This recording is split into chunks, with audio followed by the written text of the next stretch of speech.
Sebuah karya terbaik dari Eza Mintarja, kelanjutan dari kisah Pelangi di Langit Singasari yang telah kami tayangkan sebelumnya. Kisah kolosal bernuansa sejarah dan fiksi di kehidupan tanah Jawa dengan judul Bara di Atas Singgasana.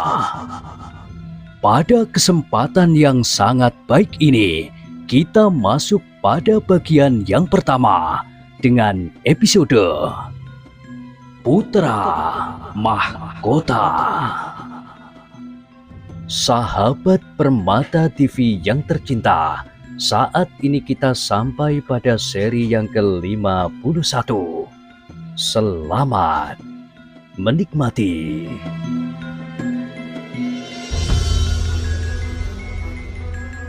Di akhir kisah sebelumnya disebutkan, Permaisuri Singasari itu memandang putranya dengan penuh iba. Terbayang di wajahnya betapa anaknya itu merasa selalu tersisih dari keluarga istana.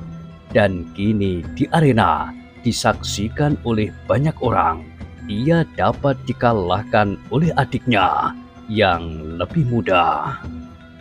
Anusapati yang melihat wajah ibunya yang murung itu berkata sambil tersenyum, "Tetapi itu bukan berarti kekalahan, Ibu.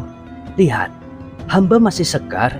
Tidak ada jalur sehelai pun yang melekat di tubuh hamba, karena rotan Adinda Tohjoyo sama sekali tidak berhasil mengenai hamba. Meskipun hamba juga tidak dapat mengenainya. Setiap orang akan mendapat kesan bahwa kemampuan kami seimbang." Tetapi kau menyerah di akhir latihan itu. Suatu sikap yang sebaik-baiknya hamba lakukan. Kami sudah tidak mampu lagi bergerak. Setiap kali kami hanya terhuyung-huyung saja, dan bahkan kadang-kadang kami terjatuh tanpa sebab. Sudah tentu, Adinda Tohjoyo yang masih belum dapat berpikir masak tidak akan mau menghentikan latihan yang sudah tidak dapat berlangsung wajar itu. Hambalah yang harus menyatakan bahwa sebaiknya latihan itu diakhiri. Meskipun kesannya hamba masih kalah selapis, tidak dalam ilmu olah kanuragan, tetapi barangkali nafas hambalah yang dianggapnya kalah panjang, atau daya tahan hamba yang sedikit berada di bawah Adinda Tohjoyo yang sedang tumbuh itu.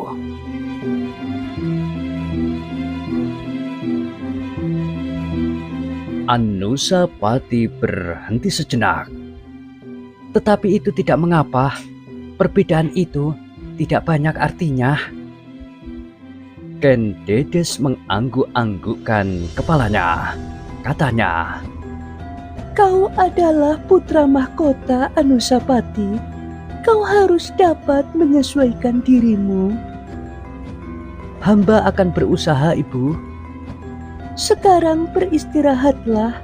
Kau agaknya terlampau lelah. Anusapati pun kemudian minta diri. Ketika ia berada di luar bilik ibunya, dilihatnya seorang juru taman sedang asyik menyiram pohon bunga-bungaan. Sedang di rego longkangan, dua orang prajurit berjalan dengan senjata di pundak. Peronda itu melihat latihan terbuka pula agaknya. Desisnya, namun Anusapati tidak memperhatikannya lagi. Perlahan-lahan ia melangkah mendekati juru taman yang sedang menuangkan air dari dalam lodong bambu. "Aku lihat paman menonton juga," desis Anusapati. "Hamba, tuanku, hamba melihat bagaimana tuanku mengakhiri latihan itu. Bagaimana kesanmu?" "Itu adalah cara yang sebaik-baiknya." Anusapati tersenyum, kemudian ia melangkah pergi sambil berkata, "Latihan yang menarik." Sumekar, juru taman itu mengangguk-anggukkan kepalanya. Ia melihat Anusapati sekali lagi berpaling sambil tersenyum. Di bangsalnya sendiri, Anusapati segera pergi ke biliknya. Mbaknya telah menyediakan reramuan yang dibuatnya dari akar-akar perdu yang dapat mengurangi rasa lelah. Tuanku barangkali terlampau lelah. Anusapati menggeleng. Tidak begitu lelah. Biarlah nanti malam saja aku menggosok kakiku dengan ramuan itu. Mbaknya mengerutkan keningnya.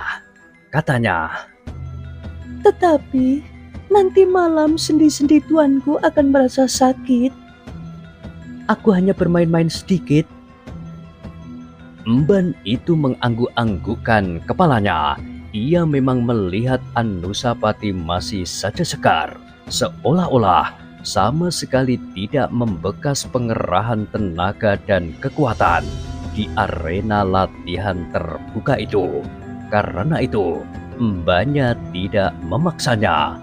Dibiarkannya saja Anusapati, kemudian berbaring di pembaringannya.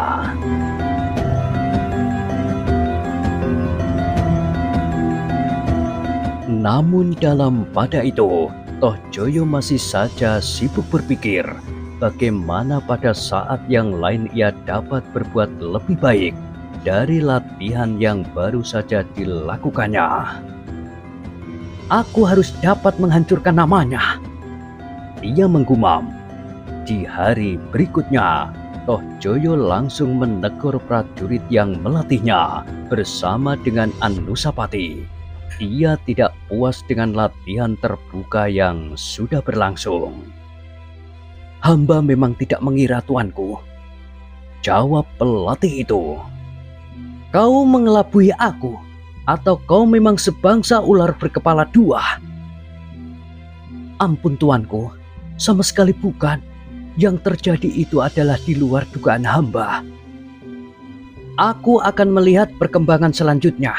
Kalau kau masih tetap tidak mampu untuk menciptakan selisih yang besar, aku akan minta kepada Ayahanda Sri Rajasa agar kau disingkirkan saja dari istana. Ampun tuanku, hamba akan mencoba. Meskipun demikian, Tohjoyo kini lebih menekankan latihannya pada pelatih yang khusus membimbingnya. Teguran itu telah membuat prajurit yang menuntun kedua putra Sri Rajasa itu menjadi bingung. Ia takut apabila pada suatu saat ia harus meninggalkan istana. Karena itu, maka tanpa memikirkan akibatnya, ia telah mencoba untuk menekan Anusapati agar ia menjadi semakin berkecil hati dan kehilangan harapan untuk dapat memiliki ilmu yang lebih tinggi. Tuanku dapat berbangga dengan latihan terbuka itu. Ia berkata pada suatu latihan dengan Anusapati. Anusapati menganggukkan kepalanya. Aku berterima kasih kepadamu. Latihan di hari terakhir menjelang latihan terbuka di arena itu memang sangat bermanfaat. Aku akhirnya dapat mengimbangi Adinda Tohjoyo. Meskipun akhirnya aku masih juga harus menyerah. Tetapi lain kali, mudah-mudahan aku benar-benar dapat menyamainya. Itu harapan yang sangat berlebih-lebihan tuanku.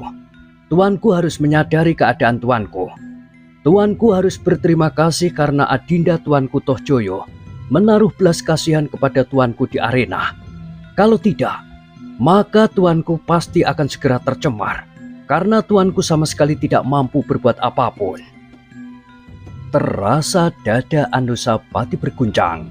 Hampir saja ia kehilangan kesabaran. Untunglah bahwa ia masih dapat membawakan diri dan berkata, apakah kau sadari dengan siapa kau berbicara? Bagaimanapun juga, pertanyaan itu telah membuat hati prajurit itu berdebar-debar.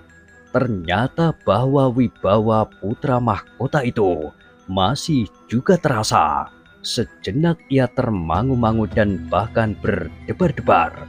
Namun sejenak kemudian, ia menyadari keadaannya. Ia sadar bahwa ia berada di pihak Tohjoyo yang lebih dekat dengan Sri Rajasa daripada putra mahkota itu. Karena itu, timbullah keberaniannya untuk menjawab. Tuanku putra mahkota, hamba sadar sepenuhnya dengan siapa hamba berhadapan. Tetapi tuanku pun harus sadar dengan siapa tuanku berhadapan. Aku berhadapan dengan seorang prajurit, jawab Anusapati. Tetapi hamba bukan prajurit itu.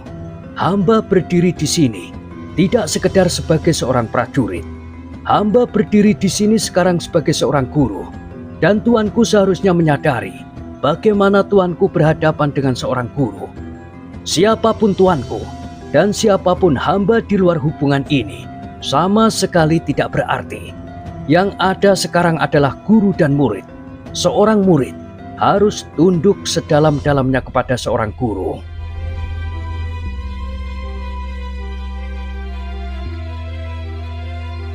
Dada Anusapati telah benar-benar hampir meledak karenanya, tetapi ia memang harus menahan dirinya. Ia tidak dapat berbuat apa-apa karena ia memang sedang berhadapan dengan gurunya.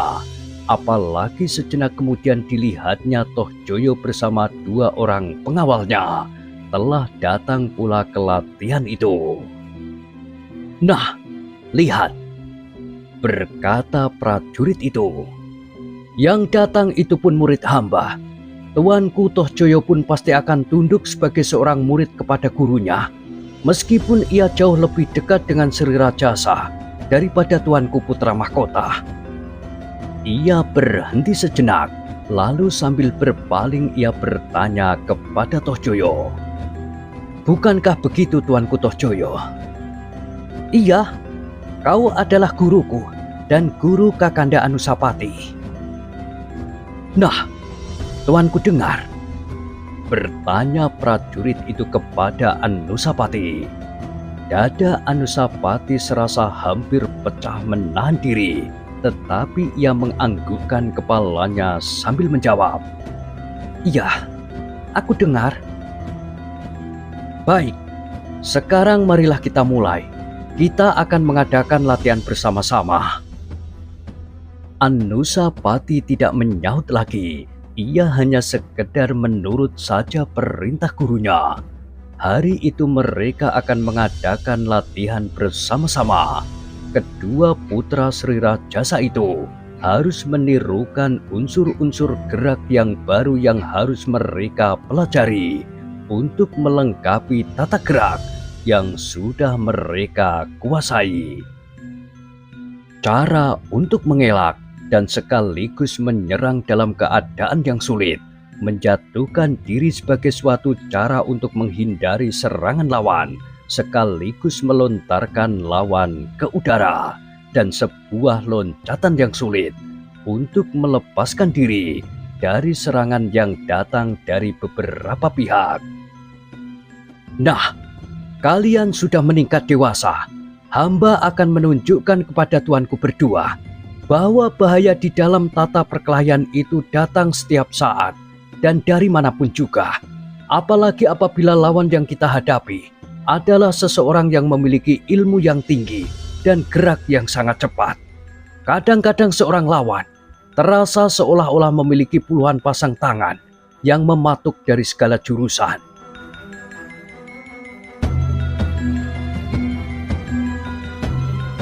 Demikianlah, maka kedua putra Sri Rajasa itu harus menirukan beberapa macam gerak dari pelatihnya. Dengan tekun keduanya memperhatikan latihan-latihan yang diberikan itu. Kemudian dengan bersungguh-sungguh, keduanya menirukannya pula. Bagus, berkata pelatih itu. Kalian harus menirukan terus-menerus, sampai gerak itu tuanku berdua kuasai bersungguh-sungguh. Sekali, 2 kali, sehingga pada suatu tataran tertentu, tuanku berdua tidak akan canggung lagi. Tuanku akan bergerak dengan sendirinya apabila unsur-unsur itu diperlukan. Unsur itu akan luluh dengan unsur-unsur lain yang sudah tuanku kuasai sebelumnya. Baik Tohjoyo maupun Anusapati telah mencoba untuk berlatih bersungguh-sungguh. Keringat mereka telah mengalir dari seluruh permukaan kulit, seakan-akan terperas dari dalam tubuh. "Bagus, bagus," berkata pelatih itu. "Bagus sekali." Prajurit itu mengangguk-anggukkan kepalanya, namun kemudian didekatinya Anusapati sambil berkata, "Tuanku Anusapati agaknya tidak berminat pada latihan-latihan serupa ini." Anusapati mengerutkan keningnya. "Aku sudah mencoba bersungguh-sungguh. Lihat, keringatku telah membasahi seluruh tubuhku." "Kalau begitu memang tuanku terlampau lamban menerima petunjuk-petunjuk hamba. Bagaimana mungkin tuanku dapat maju kalau cara tuanku berlatih seperti itu?"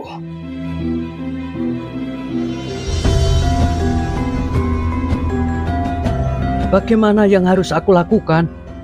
Anusapati bertanya. "Aku merasa cukup berbuat. Aku kira aku sudah berhasil menirukan tata gerak itu."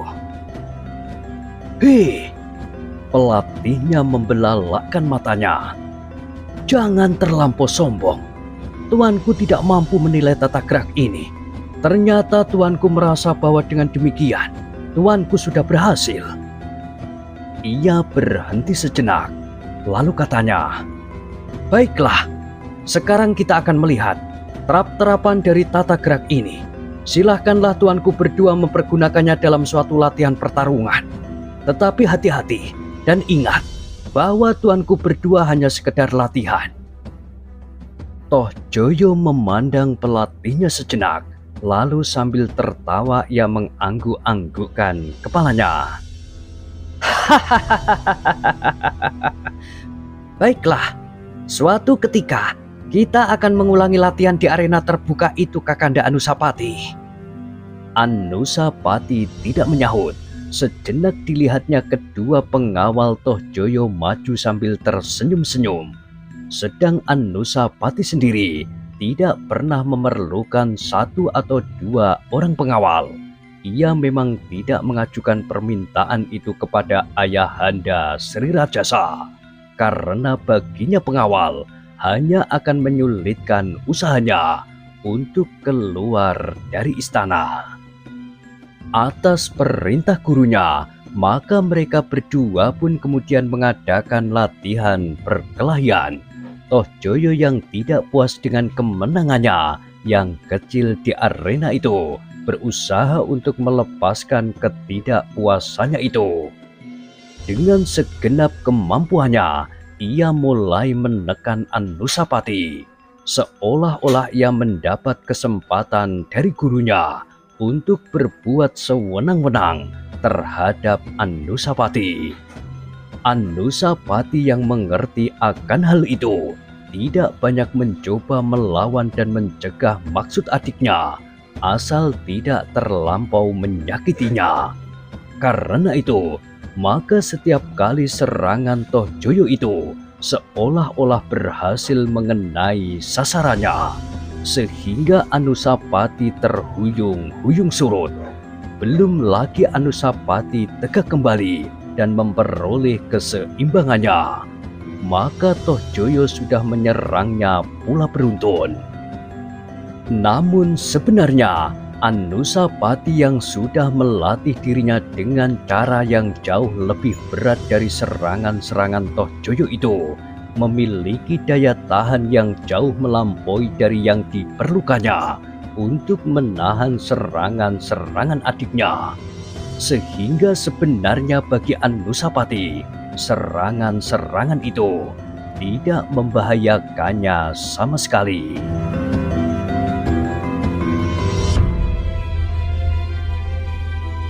Tetapi bagaimanapun juga, sentuhan-sentuhan yang sering mengenainya meskipun tidak menyakitinya telah membuatnya agak panas juga, apalagi apabila dilihatnya prajurit yang menunggui latihan itu tampak tersenyum-senyum memuakkan. "Kalau saja aku tidak sedang menjadi peranan di dalam cerita yang sedih ini," berkata Anusapati di dalam hatinya. Namun ternyata Anusapati yang masih muda itu tidak juga dapat menahan hati sepenuhnya. Meskipun tampaknya setiap kali ia dapat dikenai oleh serangan-serangan Tohjoyo, namun setiap kali tanpa dapat diketahui oleh pelatihnya, Anusapati sempat juga menyakiti Tohjoyo. Selagi Tohjoyo berhasil memukul pundaknya, Anusapati yang membelakangi pelatihnya sempat juga memukul pergelangan tangan Tohjoyo. Meskipun ia sendiri kemudian berpura-pura terlempar dan jatuh berguling-guling. Tohjoyo merasakan sengatan yang tajam di pergelangan tangannya, tetapi ia menyangka bahwa hal itu hanyalah suatu kebetulan saja. Dengan tidak sengaja Anusapati mengibaskan tangannya dan mengenainya, karena Anusapati pun kemudian terlempar dan jatuh terguling.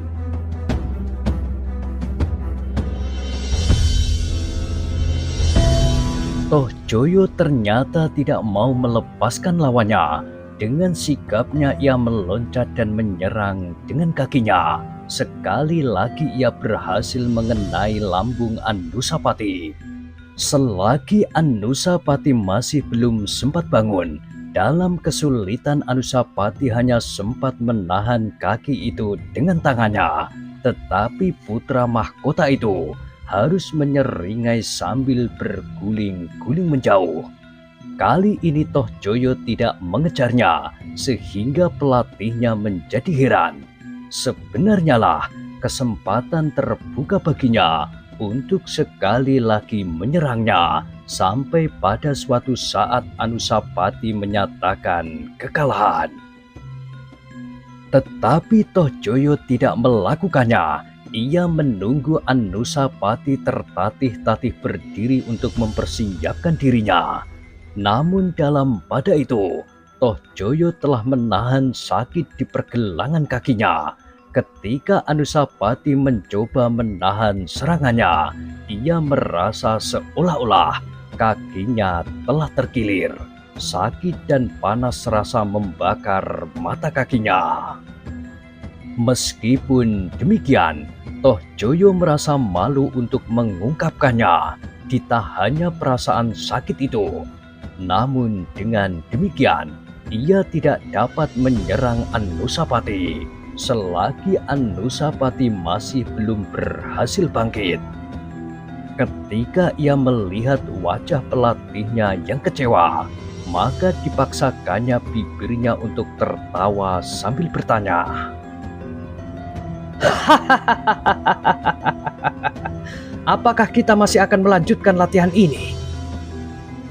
Pelatihnya yang tidak mengetahui apa yang terjadi atas Tohjoyo segera menyahut, "Tentu tuanku, tuanku baru saja mulai. Latihan yang sebenarnya masih jauh lebih berat dari latihan-latihan ini." "Kasihan Kakanda Anusapati," berkata Tohjoyo kemudian. "Ia tampak begitu lelah. Apakah Kakanda Anusapati masih sanggup untuk berlatih terus?" Dengan nafas terengah-engah, Anusapati menjawab, "Terserahlah kepada guru kita. Apakah kita masih harus berlatih terus atau latihan ini dianggapnya sudah cukup?" "Belum cukup. Tentu belum cukup. Silahkanlah tuanku berdua mulai lagi. Aku sudah melihat kemajuan yang pesat dari latihan-latihan ini." Tohjoyo yang masih tertawa itu berkata, "Baiklah, kalau Kakanda Anusapati masih bersedia." Demikianlah, maka kedua anak-anak muda itu pun telah mulai lagi dengan latihan-latihan mereka.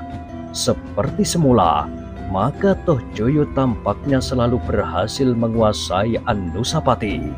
Beberapa kali Anusapati terlempar dan jatuh berguling-guling. Namun tidak seperti pada saat latihan ini dimulai. Agaknya Tohjoyo menjadi sangat berbaik hati. Tampaknya ia menjadi iba melihat Anusapati yang telah penuh dengan debu. Tubuhnya yang berkeringat telah dilekati oleh kotoran dan tanah selagi ia jatuh berguling-guling di tanah. Pelatihnya menjadi heran. Toh Joyo ingin mendapatkan kesempatan semacam ini, tetapi kesempatan ini tidak dipergunakannya sebaik-baiknya. Sebenarnya ia dapat menyakiti Anusapati sekehendak hatinya. Tidak akan ada seorang pun yang menyalahkannya. Di dalam latihan yang berat, kadang-kadang seseorang mengalami cedera, tetapi itu sudah lazim sekali terjadi. Tetapi kali ini, Toh Joyo tampak ragu-ragu sekali. Setiap kali ia hanya berdiri saja memandangi kakandanya yang sedang memperbaiki keadaannya dan berusaha menemukan keseimbangannya. Namun sebenarnya lah pelatihnya itu tidak mengetahuinya bahwa Toh Joyo telah diganggu oleh kesakitan yang meskipun tampaknya tidak menghambatnya, tetapi sebenarnya lah bahwa Toh Joyo menjadi bimbang. Di saat-saat Anusapati sudah tidak berdaya, tiba-tiba saja terasa seolah-olah ketukan batu pada mata kaki Toh Joyo. Kemudian lututnya seperti ditekuk oleh sebongkah besi baja. Selagi ia menahan sakit yang seakan-akan menjalari seluruh tubuhnya, ia terkejut karena jari kakinya seperti tersentuh bara. Apakah sebenarnya yang telah terjadi? Pertanyaan itu telah mengganggunya. Apakah Kakanda Anusapati tanpa disadarinya telah menyakiti aku? Tetapi Toh Joyo menyimpan pertanyaan itu di dalam hatinya. Ia malu untuk mengakuinya bahwa ia telah diganggu oleh perasaan-perasaan sakit yang tidak menentu itu. Bahkan perasaan sakit yang semakin lama semakin terasa di beberapa bagian dari tubuhnya. Sejenak kemudian, Toh Joyo itu pun berdiri sambil bertolak pinggang. Di sela-sela suara tertawanya, ia berkata, "Apakah Kakanda Anusapati masih sanggup berlatih terus?" Anusapati berdiri dengan nafas terengah-engah sambil memijit lambungnya.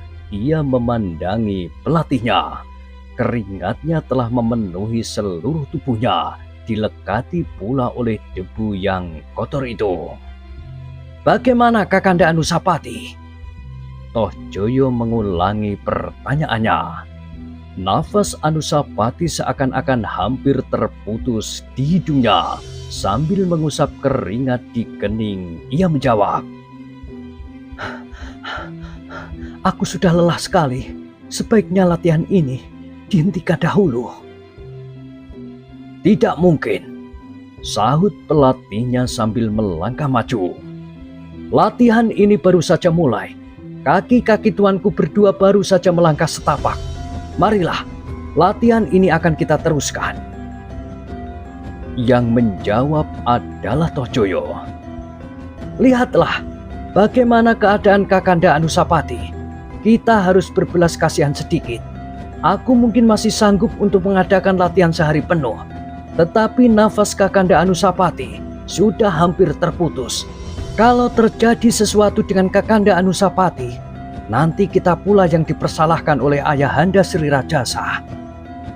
Prajurit yang memberikan latihan itu mengerutkan keningnya. Sejenak kemudian ia mengangguk-anggukkan kepalanya. Baiklah kita akhiri latihan bersama ini. Tetapi ini bukan berarti bahwa seluruh latihan telah selesai. Kita masih akan berlatih terus. Hamba akan menunjukkan kelemahan-kelemahan yang tuanku berdua lakukan berganti-ganti." Toh Joyo memandang gurunya sejenak, lalu katanya, "Apakah yang harus kami lakukan? Marilah, tuanku berdua berada di satu pihak dan hamba di lain pihak. Tuanku berdua pasti akan merasakan bahwa tuanku berdua masih mempunyai beberapa kelemahan." Toh Joyo mengangguk-anggukkan kepalanya. Baiklah, marilah Kakanda Anusapati, kita berlatih bersama. Kita berdiri di satu pihak melawan guru kita. Anusapati mengangguk-anggukkan kepalanya, meskipun nafasnya seakan-akan hampir terputus. Kalau memang harus aku lakukan, apa boleh buat? Aku tidak dapat mengelak. Marilah tuanku berdua, bersiaplah. Toh Joyo dan Anusapati pun kemudian berdiri berjajar menghadapi pelatihnya. Masing-masing kemudian segera bersiap, dan sejenak kemudian pelatihnya berkata, apakah tuanku berdua sudah siap? Hamba akan segera mulai. Tuanku berdua harus berhati-hati. Hamba akan menyerang sejauh mungkin dapat mengenai tuanku berdua. Siapa yang lengah akan tersentuh oleh serangan hamba. Meskipun mungkin tidak berbahaya, tetapi kadang-kadang terasa sakit juga. Karena itu tuanku berdua harus mencoba menghindar. Kalau tuanku berdua mendapatkan kesempatan, tuanku dapat menyerang hamba. Toh Joyo mengangguk-angguk. Katanya, marilah, aku sudah siap. Pelatihnya melangkah selangkah ke samping. Namun Anusapati sudah mencurigainya melihat sudut pandangan matanya. Tentu dirinya lah yang akan dijadikan sasaran oleh prajurit itu. Apakah aku akan membiarkan diriku menjadi merah biru dan bengkak-bengkak? Bertanya Anusapati kepada diri sendiri. Sejenak kemudian, maka pelatihnya itu pun sudah mulai. Ia meloncat dengan cepat sekali, mendekati Toh Joyo sambil mengulurkan tangannya. Gerakan yang sama sekali tidak diduga-duga oleh Toh Joyo, sehingga ia tidak sempat menghindar.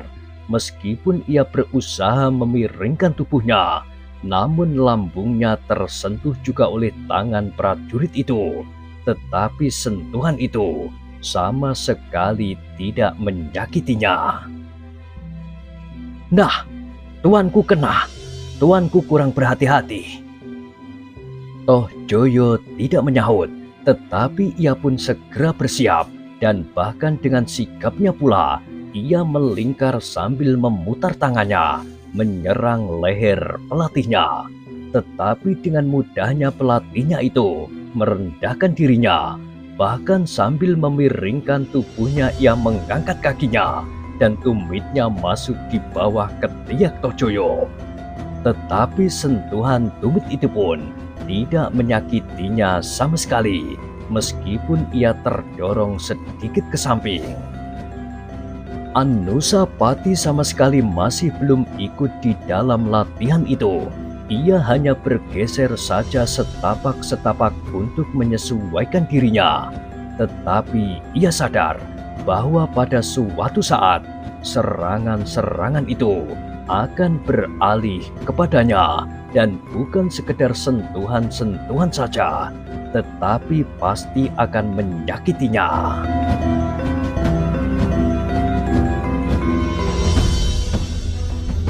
Dugaan itu ternyata segera terbukti selagi Anusapati memperhatikan sentuhan kaki gurunya pada lengan Toh Joyo. Di serangan berikutnya, tiba-tiba prajurit itu melenting dan menyerangnya dengan serta-merta. Sebuah serangan kaki yang cepat dan keras. Anusapati yang terkejut itu pun tidak sempat mengatur tata geraknya dengan teliti. Tiba-tiba saja ia pun bergeser dengan tangkasnya, dan dengan memiringkan tubuhnya, ia merendah sedikit di atas lututnya. Dilipatnya sikunya di sisi kanan, melekat pada tubuhnya, sehingga lambungnya yang menjadi sasaran serangan gurunya itu terlindung karenanya. Ketika serangan itu mengenainya, Anusapati menyadari bahwa ia harus terpelanting jatuh. Itulah sebabnya maka ia kemudian membiarkan dirinya terdorong oleh serangan meskipun ia berusaha agar benturan itu tidak menyakitinya. Anusapati yang seolah-olah hanyut oleh dorongan kaki gurunya jatuh terpelanting di tanah. Beberapa kali ia berguling-guling. Ia tidak dapat segera melenting berdiri karena peran yang dilakukannya tidak memungkinkannya. Gila! Ia berdesah di dalam hati ketika ia melihat gurunya menyerangnya terus. Agaknya gurunya tidak puas dengan serangannya yang pertama. Ia merasa bahwa benturan itu tidak menyakiti Anusapati karena Anusapati segera menjatuhkan dirinya. Kali ini gurunya mengulangi serangan, kakinya langsung mengarah ke pahanya. Ia sadar bahwa serangan ini tidak membahayakan dirinya, tetapi sakitnya pasti bukan main. Kalau tumit itu langsung mengenai pahanya, maka pahanya pasti akan menjadi merah biru. 3 hari ia akan timpang. Karena itu, maka Anusapati pun segera mengerutkan dirinya. Ia terpaksa menghindar. Ketika serangan itu tiba, Anusapati menarik kakinya dan sekali melingkar pada kepalanya. Dengan demikian maka serangan pelatihnya itu tidak mengenai sasarannya ketika tumitnya menghentak tanah. Karena kaki Anusapati sudah menghindar, terasa sengatan yang panas merambati kakinya. Sejenak prajurit itu justru tegak berdiri sambil menahan sakit. Tetapi lebih daripada itu ia menjadi heran dari mana Anusapati mendapat kemampuan bergerak begitu cepat sehingga serangannya tidak mengenai sasarannya.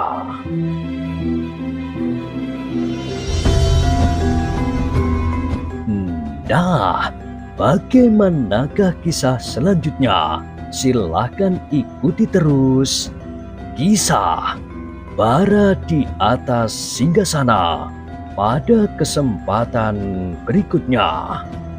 Sampai jumpa.